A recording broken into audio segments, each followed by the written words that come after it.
ఎప్పుడైనా విభేదాలు ఉండడం సహజమే రాజకీయ పార్టీలు అన్నాక.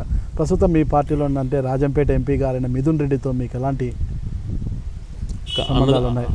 అన్నదమ్ములకున్నటువంటి సంబంధం అనుకోండి. అలాంటప్పుడు రాయచోటి ప్రజల ఆకాంక్ష అంటే కడప నుంచి బెంగళూరుకు రైల్వే లైన్ వయా రాయచోటి మీదుగా వెళ్ళాలి అంటే అది 18 కిలోమీటర్ల మేర మాత్రమే పనులు జరిగి మిగతాది ఆగిపోయింది. అంటే రాజశేఖర రెడ్డి లేని కారణంగానే ఆగిపోయింది. అయితే ఒక ఎంపీగా ఆయన ఢిల్లీ స్థాయిలో ఎలాంటి పోరు చేస్తున్నారు? దీనిపైన రైల్వే బోర్డుతో అనేక సార్లు మాట్లాడడం జరిగింది. ఇప్పుడు కొత్తగా ఈ రైల్వే బడ్జెటే తీసేస్తున్నారు. అదేంటంటే అండి, ఒక matching grant type 50% state government deposit చేస్తే 50% ఇమీడియట్గా central deposit. State government ₹1 deposit చేయట్లేదు. ఈ స్టేట్ గవర్నమెంట్ నుంచి ఒత్తిడి చేయడానికి అనేక రకాల ఇక్కడ కూడా మేము మాట్లాడుతున్నాం. వీళ్ళకి ఎంతసేపు ఇప్పుడు ఆయన అంటుంటాడండి, ఇప్పుడు నేను అనేకసార్లు మాట్లాడు దీనిపైన, అంటే రాయలసీమని నెగ్లెక్ట్ చేస్తున్నారు, దాన్ని ఎదురుదాడి చేయడానికి మా పైన రాజకీయ విమర్శలు చేస్తున్నారు, కానీ వాస్తవాలు ఏది మాట్లాడు. ఈరోజు సోలార్ ప్రాజెక్ట్స్ మాకు పెడుతున్నారు. ఆ ప్లాంట్స్ మ్యానుఫ్యాక్చరింగ్ యూనిట్ వాళ్ళకి కావాల్సిన చోటు పెట్టుకుంటారు. ఎయిమ్స్ హాస్పిటల్ అనంతపూర్కి వచ్చింది, ఎయిమ్స్ హాస్పిటల్ మంగళగిరికి మార్చుకోవటం.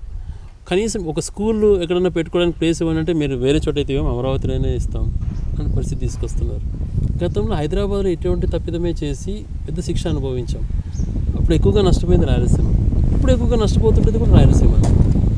ఇది చాలా అన్యాయమైనటువంటి పరిస్థితి. నాగరాజు గారు, ప్రాంతానికి అయితే రాయలసీమ ప్రాంతానికి చాలా ద్రోహం చేస్తున్నారు. ఈ పరిస్థితి నుంచి దూరం రాయలసీమ ప్రాంతానికి కూడా సమానంగా అభివృద్ధి. ఉదాహరణకి ఈరోజు శ్రీబాగ్ ఒడంబడికలో ఒక నిర్ణయం తీసుకున్నారు. ఫస్ట్ ప్రయారిటీ సీమ ప్రజలకి ఇవ్వండి, వాళ్ళు ఏది కోరుకుంటే అది ఇవ్వాలి అని చెప్పేసి. అప్పుడు ఆ డెసిషన్ ప్రకారం 53లో 52 కర్నూలు రాజధానిగా రాష్ట్రం ఏర్పడింది. మళ్ళీ తెలంగాణ కలవటం, అదే తెలంగాణ విడిపోవటం వల్ల మనం అది ఎందుకు ఆ సాంప్రదాయాన్ని కొనసాగించకుండా కనీసం రాజధాని పెట్టావు. ఇప్పుడు రాజధానిని అగెనెస్ట్ చేస్తే మనకున్న పరిస్థితి మంచిది కాదు, రాష్ట్రం ముందే కష్టాల్లో ఉందని చెప్పి అన్ని రకాలు సహకరిస్తే, హైకోర్టు విషయంలోనే సహకరించడం అది లేదు. హైకోర్టు కాదండి, నాలెడ్జ్ సిటీ, నగర నిర్మాణాలు 9 చెప్పాడు. హెల్త్ సిటీ, సైన్స్ సిటీ, ఆ సిటీ, జ్యుడిషియల్ సిటీ అన్నీ ఒకటే చోట పెడతాడు. వేరే ప్రాంతం కనపడట్లేదు. పరిశ్రమలకు అభివృద్ధి చెందించాలని చెప్పి ఎటువంటి పరిస్థితి అనట్లేదు. ఒక ముఖ్యమంత్రిగా వేదికలనెక్కి మీరు మాకు ఓట్లు వేయలేదు, ఓటేసిన జిల్లాను అభివృద్ధి చేస్తానన్న మాట మాట్లాడడంలో మీరు ఒక్కసారి ఆయన యొక్క ఆయన అవగాహన లోపంతో మాట్లాడుతున్నాడా, లేకపోతే ఒక రాజకీయ కక్షదాడిగా మాట్లాడుతున్నాడా అర్థం కావట్లేదు. నిజంగా రాజకీయాలలో చంద్రబాబు నాయుడు గారు చాలా రకాల వ్యవస్థలను దిగజార్చారండి. మరి ఆయన మారుతారు అని చెప్పి ఆశించినా కానీ ఆయన మారటంలో ఇంకా అది పెరుగుతోంది ఆయనలో. వైఎస్ జగన్మోహన్ రెడ్డి గారి సొంత జిల్లా అయిన కడప జిల్లాలోనే మీరు కూడా రాయచోటి ఎమ్మెల్యేగా ఉన్నారు. పార్టీలో కూడా కాస్త సీనియర్గానే చెప్పుకోవచ్చు మిమ్మల్ని. అయితే కడప జిల్లాలో కూడా వర్గ విభేదాలు ఎక్కువైపోయినాయి మీ పార్టీలో. అంటే జగన్మోహన్ రెడ్డి గారు మేనమామగా ఉన్న రవీంద్రారెడ్డి గారు ఒకవైపు ఉంటే, యువతల మేయర్ సురేష్ బాబు గారు కావచ్చు, ఎమ్మెల్యే అంజద్ బాషా కావచ్చు, వీళ్ళంతా కూడా ఒక వర్గం. వీళ్ళ మధ్య వర్గపోరు ఎక్కువ అయిపోతుంది. ఈ వర్గపోరుని చల్లార్చడానికి ఒక అదే జిల్లాకు చెందిన ఎమ్మెల్యేగా మీరు ఎటువంటి కృషి చేస్తున్నారు?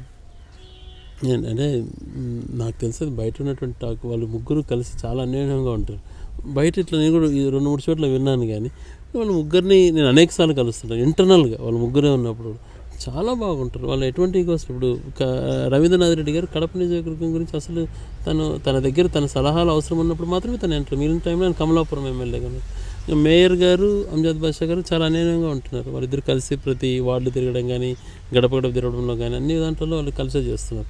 విభేదాలను సృష్టి అండి. మా జిల్లా వరకు వైసీపీలో ఎటువంటి విభేదాలు మాకు లేవు. ప్రతి నెల మేము కలుస్తుంటాం. ఏ ఒక్కరు అందరం కూడా ఒక ఫ్యామిలీ మెంబర్స్ మాదిరి ఉంటాం, కానీ మాకు ఎక్కడ విభేదాలు అయితే తెలుగుదేశంలోనే చాలా ఉన్నాయని మీ దృష్టికి వచ్చి ఉంటుంది. వాళ్ళు ఆడ పార్టీలో ప్రజల్లో బలం లేకపోయినా వాళ్ళ విభేదాలు ఉన్నాయి, కానీ మాకు ఎప్పుడు ఆ విభేదాలు లేవు. అందరూ hi, this is Rayachoti MLA Gadikota Srikanth Reddy.